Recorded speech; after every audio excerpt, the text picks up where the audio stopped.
Students, our next topic is integral calculus. So integration is an area finding process. ஒரு particular irregular ஷேப்பில் இருக்கக்கூடிய கிராஃபில் ஏரியாவை கண்டுபிடிக்கிறதுக்கு நம்ம யூஸ் பண்ணுறோம்.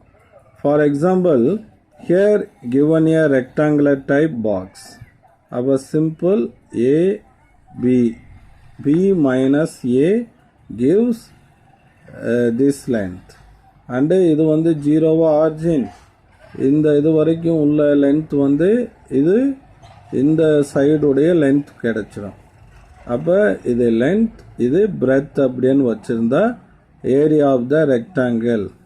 ஸோ லென்த் வந்து சி, பிரெத் வந்து பி மைனஸ் ஏன்னு போட்டு டைரெக்டாக கால்குலேட் பண்ணிவிட்டு போயிடுவீங்க. சப்போஸ் ஷேப் இந்த மாதிரி இர்ரெகுலராக இருக்குது, அப்போ இதுக்கு ஏரியா எப்படி ஃபைண்ட் அவுட் பண்ணுறது அப்படின்னா, நம்ம ஃபஸ்ட்டு என்ன பண்ணுறோம் அப்படின்னா, இந்த இர்ரெகுலர் ஷேப்பில் இருக்கக்கூடியதை we divide into large number of rectangular strips. இந்த மாதிரி இது ஃபர்ஸ்ட் ஸ்ட்ரிப், இது செகண்ட் ஸ்ட்ரிப், இது தேர்ட், இது ஃபோர்த் அப்படின்னு பிரிக்கிறோம். அப்போ ஃபர்ஸ்ட் ஸ்ட்ரிப் ஒவ்வொரு ஸ்ட்ரிப்லேயும் இந்த கீழே இருக்கிறது பிரெத்துன்னு வச்சுக்கலாம், டெல் எக்ஸ், இதுவும் டெல் எக்ஸ் பிரெத், இங்கேயும் டெல் எக்ஸ். ஓகேவா? ஸோ ஃபஸ்ட் இதோட ஏரியா இதுதான் ஃபஸ்ட்டு அப்படின்னா இதனுடைய லென்த் எஃப் ஆஃப் ஏவா, F of A into del X. செகண்டோட லென்த்னா எது வரைக்கும் இருக்குது, F of X one into del X, இது செகண்டுக்கு. தேர்டுக்கு என்ன எது வரைக்கும் இருக்குது, இங்கே இருக்குது. அப்போ F of X two into del X. அடுத்ததுக்கு F of X three into del X. So வரிசையாக ஒவ்வொரு ஸ்ட்ரிப்பாக நம்ம கண்டுபிடிச்சி ஆட் பண்ணணும்.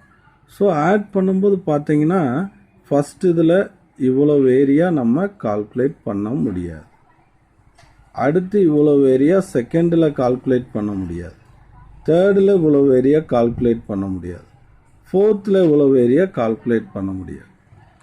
ஸோ அப்போ இவ்வளோ ஏரியா வந்து நம்ம லாஸ் பண்ணுறோம். அப்போ லாஸ் பண்ணாமல் இருக்கிறதுக்கு என்ன பண்ணோம் அப்படின்னா, we increase the number of rectangular strips. அப்போ ரெக்டாங்குலர் ஸ்ட்ரிப்ஸோட எண்ணிக்கை அதிகமாகும் போது அந்த லாஸ் ஆகக்கூடிய ஏரியாவுடைய அளவு வந்து என்ன ஆகிட்டே வரும்னா குறைஞ்சிக்கிட்டே வரும்.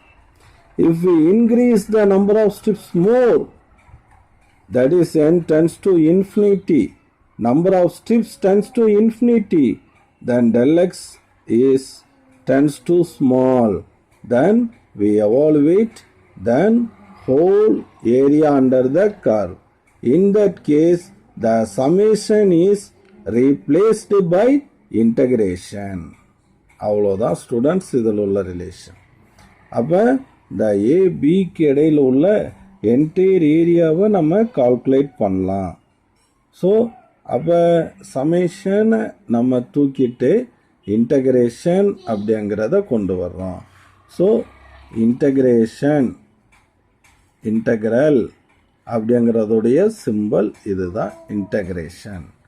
ஸோ ஒரு லோவர் லிமிட் ஏலேருந்து ஒரு ஹையர் லிமிட் பி வரைக்கும் என்க்ளோஸ் ஆகிருக்கக்கூடிய ஏரியாவை கண்டுபிடிக்கிறது தான் இந்த ப்ராசஸ். ஓகேவா? ஸோ ஃபிசிக்ஸில் எப்படி யூஸ் ஆகுது, ஃபோர்ஸ் இன்ட்டு டிஸ்பிளேஸ்மெண்ட், ஒர்க் டன்னு படிச்சிருக்கோமா? அப்போ இந்த மாதிரி ஒரு கர்வ் கொடுத்துட்டா, அப்போ வாட் இஸ் த ஒர்க், ஒர்க்னா ஏரியா அண்டர் த கர்வ். அப்போ சிம்பிளாக நீ என்ன பண்ண போனோம்னா, ஒர்க் கண்டுபிடிக்கணும்னா just force into displacement F into dx கொடுத்தாச்சா, லோவர் லிமிட்லேருந்து அப்பர் லிமிட் வரைக்கும் நம்ம அப்ளை பண்ணால் போதும், உனக்கு என்ன கிடைச்சிடும், த ஒர்க் டன் கிடைச்சிடும். அடுத்து நீங்கள் டென்த்தில் இம்பல்ஸ் படிச்சிருக்கீங்களா? இம்பல்ஸ் அப்படிங்கிறது என்னது, force into displacement, force into time, அதான் impulse. Force into time, F into dt போட்டேன்னா லோவர் லிமிட் என்னது, ஆர்ஜின் 0, டைம் வந்து ஹையர் லிமிட் T1. அப்போ போட்டிங்கன்னா the impulse of the area under the கர்வ்ங்கிறது இது நம்மளுக்கு கிடைச்சிரும் அப்படிங்கிறத இந்த பாயிண்டில் மென்ஷன் பண்ணி கொடுத்துருக்கான் ஸ்டூடெண்ட்ஸ். சார் உங்களுக்கு இன்டகிரேஷனில் ஒரு 5 ஃபார்முலா, டிஃப்ரென்ஷியேஷனில் ஒரு 5 ஃபார்முலா கொடுத்துருக்கேன். இந்த 5 ஃபார்முலா கண்டிப்பாக நம்ம படிச்சே ஆகணும். உடனே படித்தாகணும். இன்டகிரேஷன் ரெண்டையும் கம்பேர் பண்ணி உங்களுக்கு சொல்கிறேன். டிஃப்ரென்ஷியேஷனில் ஒரு கான்ஸ்டண்ட்டை டிஃப்ரென்ஷியேட் பண்ணால் 0, இன்டகிரேஷனில் 0 ஆகாது. கான்ஸ்டன்ட்னா கான்ஸ்டன்ட் எடுத்து வச்சுட்டு டிஎக்ஸ் இன்டகிரல் பண்ணால் எக்ஸ். இன்டகிரேஷனில் y equal to x power n பார்த்தோம். Formula n x power n minus 1 வந்துச்சு. ஆனால் இன்டகிரேஷனில் பாருங்கள், எக்ஸ் பவர் என் டிஎக்ஸ்னா x power n plus 1 by n plus 1 அப்படின்னு வரும். இங்கே சைன் எக்ஸ் அப்படின்னு இருந்துச்சுன்னா டிஃப்ரென்சியேஷனில் காஸ் எக்ஸ். இங்கே சைன் எக்ஸ்னு இன்டகிரேஷனில் இருந்தால் மைனஸ் காஸ் எக்ஸ்.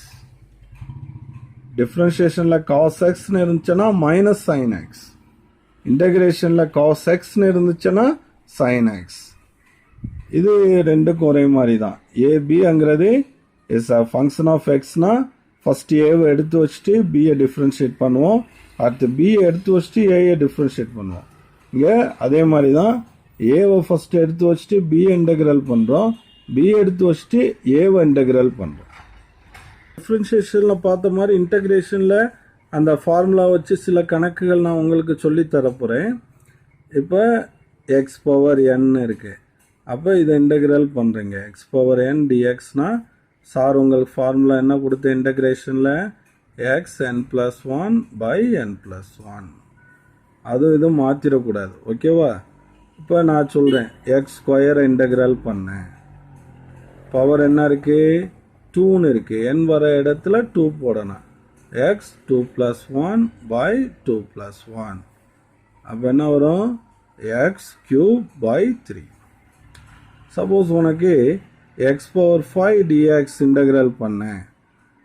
அப்போ என் வர இடத்துல 5 5 + 1 பை 5 + 1. அப்போ என்னது? X power 6 by 6. ஓகேவா? சப்போஸ் எக்ஸ் பவர் 2/3 டிஎக்ஸ் அப்படின்னு கொடுக்குறேன். அப்போ எக்ஸ் 2/3 + 1 பை 2/3 + 1. அப்போ என்ன வரும்? மேலே 5/3. ஸோ கீழே என்ன ஆயிடுது? 5/3. இதை ஒரு ஆர்டராக எப்படி எழுதுவோம்னா இதை மேலே கொண்டு போயிடுவோம். 5/3 மேலே போச்சுன்னா என்னது? 3/5. X power 5/3. ஒரு நெகட்டிவ் பவரை பார்த்துருவோமா? எக்ஸ் பவர் -2 டிஎக்ஸ்னு இருக்கு. அப்போ n + 1 -2 தான் n. ஓகேவா? அப்போ -2 + 1. அப்போ எக்ஸ் பவர் என்ன வரும்? மேலே -1 கீழே -1. எப்படி எழுதுவீங்க? இந்த மைனஸை மேலே எழுதிடலாமா? எக்ஸ் பவர் -1 எப்படி எழுதலாம்? கீழே போனால் ப்ளஸ் ஆயிருமா? அவ்வளோதான், இப்படி எழுதலாம். இன்னொரு இது எக்ஸ் பவர் -5 டிஎக்ஸ். அப்போ என்ன வரும்? X power -5 + 1 by -5 + 1. அப்போ எக்ஸ் பவர் -4 பை -4. ஸோ மைனஸை மேலே எழுதிடுவீங்க. 1/4. எக்ஸ் பவர் -4 கீழே வந்தால் +4. ஆர்டராக எழுதுறது இதுக்கு மீன்ஸ். ஓகேவா? ஸோ இது மாதிரி தான் ஸ்டூடெண்ட்ஸ். ஒரு ஈக்குவேஷன் ஃபார்மேட்டையும் நம்ம பார்த்து முடிச்சிடலாம். இப்போ for example x cube 5x² 4 integral பண்ணன்னு கொடுத்துருக்கான். Integral this equation. அப்போ 3 இன்டகிரலாக உடச்சிருங்க. First term x³ dx plus integral 5x² dx plus integral 4 dx. ஓகேவா? அப்போ எக்ஸ் கியூப்னா என்னது? ஃபார்முலா படி எக்ஸ் n + 1 பை n. மனப்பாடம் ஆச்சுன்னா டக்குன்னு போட்டு போயிடலாம். இங்கே 5 கான்ஸ்டன்ட். எக்ஸ் ஸ்கொயரை இன்டகிரல் பண்ணால் X 2 + 1 by 2 plus 1 plus 4 dx integral பண்ணா x. அப்போ வந்து என்ன வரும் x power 4 by 4 plus 5 x cube by 3 plus 4x. So hope you all are understand the two integrals, two concept. இது மேத்தமெட்டிக்ஸில் வந்து நிறைய படிப்பீங்க நீங்கள். ஃபிசிக்ஸ்க்கு தேவையானதை இப்போ சார் சொல்லி கொடுத்துருக்கேன். Okay student.